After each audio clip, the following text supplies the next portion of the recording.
আজি মোৰ এই যে গাড়ীখন মোৰ আব্দুল হামিদ নাম আৰু আমাৰ ল'ৰা এই গাড়ীটোৰ মালিক আছে আব্দুল দিলদাৰ হুছেইন আমাৰ ল'ৰা। তাৰপাছত সিহঁতৰ গাড়ী ঘৰৰ পৰা আনি ডিমাপুৰ লৈ গ'ল। ইয়াৰ পৰা আনি এই কালি পুলিচ লৈ গাড়ীটো আনিছোঁ।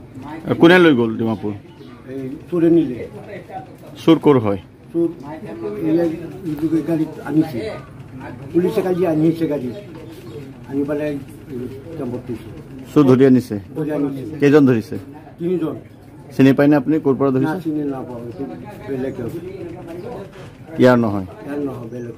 আৰু গাঁৱৰ এজন আছে হলো আজি তদন্তত গ'ল, তদন্তত গ'ল। গাঁৱৰ নামটো কি কৈছে? ছাগাৰী পথাৰ। গাঁৱৰ যিজন আছে তেওঁৰ নামটো কি? গাঁৱত এইটো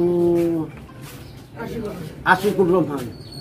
আশিকুৰ ৰহমান আছে বুলি কৈছে? সিহঁতক কৈছে যে আৰু আমাৰ গাঁৱত এটা মানুহ আছে, সেইখন গাড়ীখন মানে যিকেইটা চোৰ ধৰি আনিছে তেওঁলোকে কৈছে? তেওঁ কৈছে যে আশিকুৰ ৰহমানে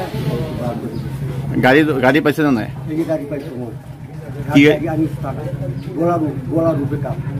বলেৰো পিকআপ? বলাৰু পিকআপ। কেতিয়া লৈছিলে? এতিয়া 4টা কিস্তি গ'ল, 5 কিস্তি মাতাত পৰি গ'ল, 4টা কিস্তি দিব লাগিব। যিকোনো খবৰৰ বাবে যোগাযোগ কৰক 7099017330 লগতে 7099017110 নম্বৰত।